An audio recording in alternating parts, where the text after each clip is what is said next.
کہ رسول اللہ صلی اللہ علیہ وسلم نے فرمایا ایک مسلمان کی ہر چیز دوسرے مسلمان پر حرام ہے، اس کا خون اور اس کا مال اور اس کی عزت و آبرو۔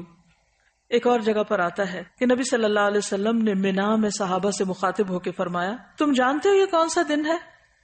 انہوں نے کہا اللہ اور اس کا رسول بہتر جانتے ہیں۔ کیا انہیں نہیں پتا تھا؟ لیکن صحابہ احترام میں ایسا کہہ رہے ہیں۔ تو آپ نے فرمایا یقیناً یہ حرمت والا دن ہے۔ پھر آپ صلی اللہ علیہ وسلم نے پوچھا کیا تم جانتے ہو یہ کون سا مہینہ ہے؟ انہوں نے کہا اللہ اور اس کا رسول بہتر جانتے ہیں۔ تو آپ نے فرمایا یہ حرمت والا مہینہ ہے۔ پھر آپ نے پوچھا تم جانتے ہو یہ کون سا شہر ہے؟ انہوں نے کہا اللہ اور اس کا رسول بہتر جانتے ہیں۔ تو آپ نے فرمایا یہ حرمت والا شہر ہے۔ پھر فرمایا بے شک اللہ نے تمہارے خون، تمہارے مال، تمہاری عزتیں آپس میں تمہارے لیے اسی طرح حرام کی ہیں جس طرح تمہارے اس دن، تمہارے اس مہینے اور تمہارے اس شہر کی حرمت ہے۔ تم اس دن کو محترم سمجھتے ہو، اس مہینے کو محترم سمجھتے ہو، اس جگہ کو محترم سمجھتے ہو، لیکن یاد رکھو مومن کا احترام اس سے بڑھ کے ہے۔ ان احادیث کی روشنی میں اور آپ اپنے دلوں کا جائزہ لیں، کیا واقعی ہم احترام کے اس معیار پر پورے اترتے؟ سوچئے، غور کیجئے، اپنے والدین کے احترام کو دیکھیے، اپنے خاندان کے بزرگوں کو دیکھیے، اپنے سے بڑے افراد کو دیکھیے عمر میں، اپنے ساتھیوں کو، اپنے خدمتگاروں کو، ان کا کتنا احترام ہے؟ کیونکہ انسان تو وہ بھی ہیں، کچھ معلوم نہیں قیامت کے دن ان کا درجہ کہیں بلند ہو اور آپ وہ نیچے بیٹھے ہوں۔ کیا واقعی دین کی یہ روح ہمارے اندر ہے؟ ہم مسلمان کہلانے کے لائق ہیں؟ حق رکھتے ہیں؟ دلوں کا جائزہ لیجئے۔ آج اسلامی معاشرے سے کیا اٹھ چکا ہے جس کی وجہ سے ساری خرابیاں پیدا ہو رہی ہیں، ساری بے چینیاں اور بے اطمینانیاں، اس کی بنیادی وجہ یہی ہے۔ صرف آج سے اگر آپ یہ عہد کر لیں کہ کوئی بڑا ہو یا چھوٹا مجھے اس کے ساتھ عزت اور احترام سے بات کرنی ہے، تو آپ دیکھیے کہ پوری فضا ہی تبدیل ہو جائے گی۔ اور کیوں کرنا ہے؟ کیا کسی سے انعام کی خاطر؟ کسی سے کچھ حاصل کرنے کے لیے؟ نہیں۔ کیوں کریں گے ہم احترام کسی کا؟ اچھا یہ بتائیے مجھے، ہم احترام کرتے کیوں نہیں؟ احترام کیوں نہیں کرتے؟ اس کی کیا وجہ ہوتی؟ اس کے پیچھے کیا نفسیات ہوتی؟ تکبر، ایروگنس۔ ہم سمجھتے ہیں ہم اگر کسی کا احترام کریں گے، کسی کے ساتھ ہم عزت سے پیش آئیں گے تو ہم چھوٹے ہو جائیں گے، پھر دوسرے ہمارے سر پہ چڑھ جائیں گے۔ حالانکہ بہت سے اختلافات ہم احترام کی حد کے اندر رہتے ہوئے بھی حل کر سکتے ہیں۔ ضروری تو نہیں کہ کسی بھی کام کو بدتمیزی اور بد اخلاقی سے ہی کیا جائے۔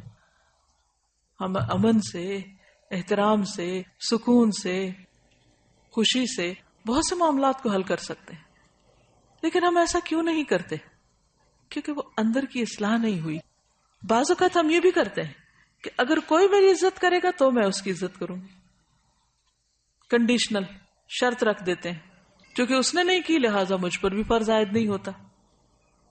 اور ایگو، برا گمان، جب ہمارے دل میں کسی کا احترام نہیں ہوتا نا تو رویے میں آتا ہی نہیں۔ جن کے دلوں میں احترام ہوتا ہے کیا وہ نگاہوں سے بھی نہیں چھلک رہا ہوتا؟ وہ چہروں سے جھلک رہا ہوتا ہے، وہ رویوں سے پتہ چل رہا ہوتا ہے، وہ چال ڈھال سے پتہ چل جاتا ہے۔ اس کے لیے کسی خول چڑھانے کی ضرورت ہی نہیں ہوتی۔ تو اصل چیز کیا ہے کہ اس بات کو اللہ کا حکم سمجھ کر اپنے اندر لانے کی کوشش کریں۔ جب وہ اندر آ جائے گی تو باہر خود بخود آ جائے گی۔ یہی دین کا طریقہ ہے، اسی کا نام تزکیہ ہے۔ نبی صلی اللہ علیہ وسلم صرف کتاب کی تعلیم دے کر نہیں چلے گئے، بلکہ آپ نے لوگوں کا تزکیہ کیا۔ تو آئیے دیکھتے ہیں کہ کون کون سی چیز محترم ہے، احترام کیسے کرنا ہے، کسی کی کیا چیز ہم پر حرام ہے جس کو ہم نہیں چھیڑ سکتے، جس سے بچنا ہے۔ تو سب سے پہلے ہے جان کی حرمت۔ ہر انسان کو جینے کا حق ہے، سوائے اس کے کہ اللہ اس کو یہ حق نہ دے۔ قرآن مجید میں قتل مومن کو حرام قرار دیا گیا۔ سورۃ النساء 93 میں فرمایا وَمَن يَقْتُلْ مُؤْمِنًا مُتَعَمِّدًا فَجَزَاؤُهُ جَهَنَّمُ خَالِدًا فِيهَا وَغَضِبَ اللَّهُ عَلَيْهِ وَلَعَنَهُ وَأَعَدَّ لَهُ عَذَابًا عَظِيمًا۔ اور جو کوئی کسی مومن کو قصدن قتل کر ڈالے یعنی جان بوجھ کے قتل کر دے اس کی سزا جہنم ہے جس میں وہ ہمیشہ رہے گا. اس پر اللہ تعالیٰ کا غضب ہے، اللہ تعالیٰ نے اس پر لعنت کی ہے اور اس پر اس کے لیے بہت بڑا عذاب تیار کر رکھا ہے. حدیث میں آتا ہے حضرت ابو ہریرہ رسول اللہ صلی اللہ علیہ وسلم کا یہ فرمان ذکر کر رہے تھے کہ اگر تمام آسمانوں اور زمین والے کسی مومن کے قتل میں شریک ہوں تو اللہ تعالیٰ ان سب کو جہنم میں دھکیل دے گا. یعنی صرف ایک شخص نہیں، اگر ایک کے قتل میں 10 لوگ شریک ہیں تو وہ 10 کے 10، اور اگر سارے آسمان والے اور سارے زمین والے تو وہ سارے کے سارے.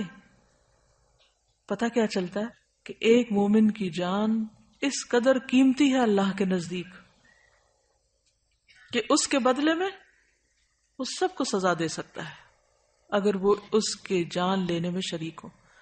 آج آپ دیکھیے کہ ہمارے معاشرے میں کتنی چھوٹی چھوٹی باتوں پر قتل ہو جاتے ہیں، مثلا جائیداد، خاندانی دشمنیاں، چھوٹی سی بات سے غصے میں فلیئر اپ ہو جانا، اور شک کی بنیاد پر، کھیل میں ہار جیت پر قتل ہو رہا ہے، غیرت کے نام پر، بعضوں کا صرف شک کی بنیاد پر، گمان کی بنیاد پر، تعصبات کی بنیاد پر، مذہبی بنیادوں پر، حسد کی وجہ سے. کسی دن کا کوئی اخبار اٹھا لے بغیر کسی امتیاز کے، کوئی اخبار کسی بھی دن کا قتل کی خبر سے خالی نہ ہوگا. اور وہ بتا رہی ہے کہ میاں بیوی میں جھگڑا ہوا، بیوی نے 6 ماہ کی بچی کو چھت سے اٹھا کے پھینک دیا. ان گنت کہانیاں ہیں قتل کی، حالانکہ اللہ کے نزدیک اتنا بڑا جرم، اور پھر خصوصاً بے گناہ کا قتل. رسول اللہ صلی اللہ علیہ وسلم ایک خطبے میں فرما رہے تھے، امید ہے کہ ہر ایک گناہ اللہ تعالیٰ معاف فرما دے گا سوائے اس شخص کے جو کسی مومن کو جان بوجھ کر قتل کرے، جو کسی مومن کو جان بوجھ کر قتل کر دے، یا جو شخص کفر کی حالت میں مرے.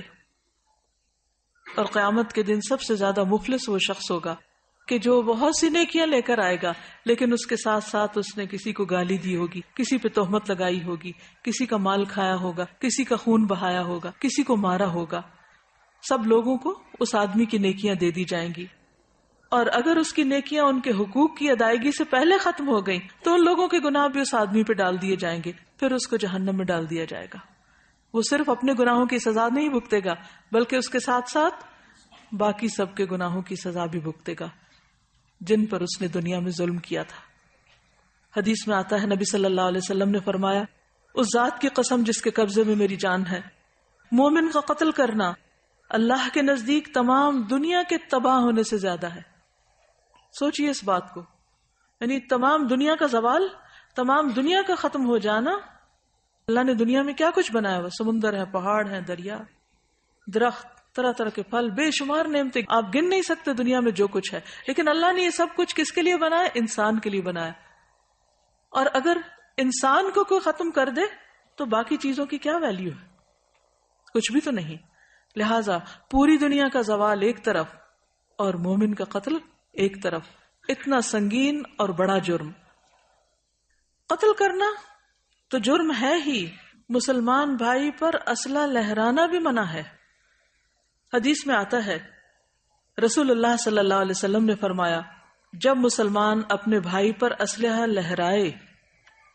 لہرائے یعنی مثلا تلوار ہے تو اٹھائے یا چاقو دکھائے یا کوئی بندوق کی نالی اس کی طرف پھیرے، تو فرشتے ہمیشہ اس پر لعنت کرتے رہتے ہیں یہاں تک کہ وہ اس کو نیام میں داخل کر لے، یعنی واپس ڈال لے.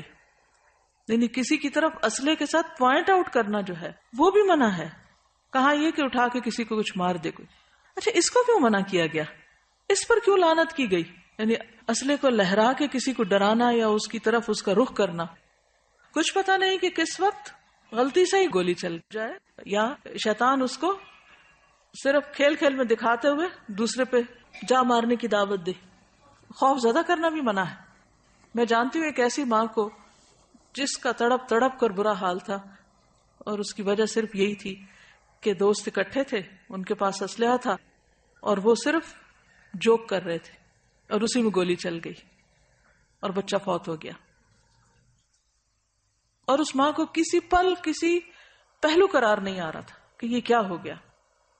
وہ جانے والا تو چلا گیا، لیکن لواحقین پیچھے جتنا تڑپتے ہیں اس تکلیف کا بھی آپ اندازہ کیجئے. اور اس میں انٹینشن نہیں تھی، قتل خطا تھا، لیکن کیا تھا؟ اس حدیث سے لا علمی کہ مذاق میں بھی یا کسی بھی طرح آپ لہراؤ بھی نہیں، نکال کے کسی کو ڈراؤ بھی نہیں.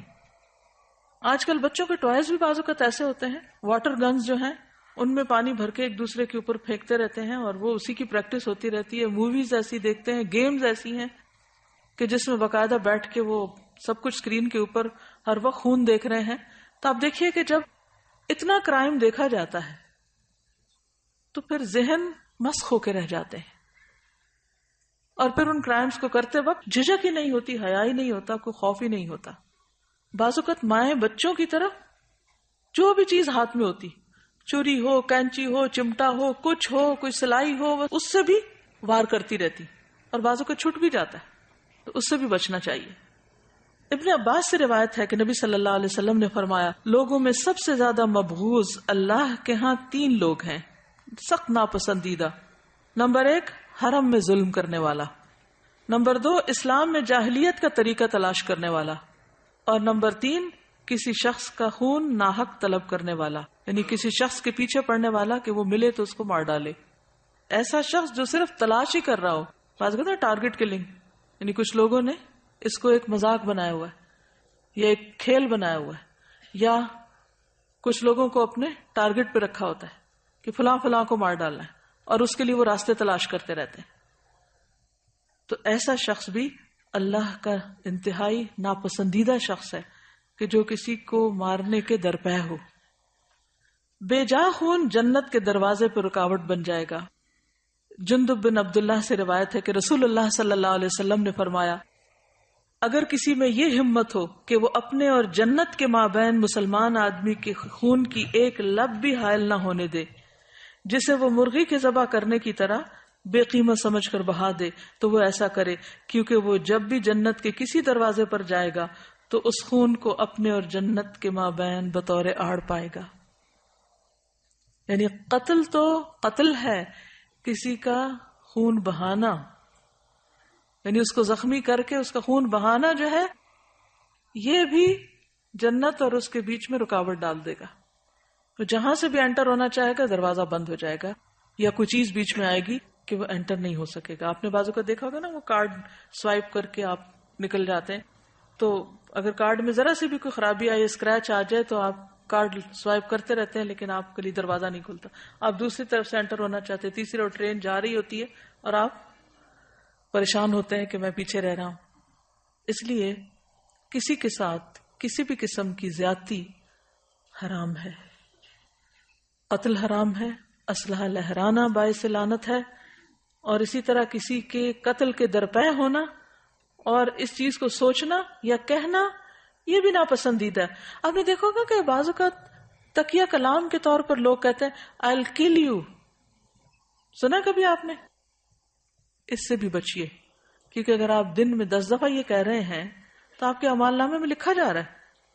اور بعض لفظ ہم جب بار بار بولتے ہیں تو کیا ہوتا ہے، لاشعور میں چلے جاتے ہیں، اور پھر بعض اوقات انسان اچانک ایسی کوئی غلطی کر بیٹھتا ہے کہ جس کا وہ سوچتا نہیں ہے، اس نے سوچا نہیں ہوتا، لیکن اسے وہ بھول چکا ہوتا ہے کہہ کے کہ میں یہ کہتا رہا ہوں. اب جتنی بار بھی اس نے ایسا کہا وہ سب اس کا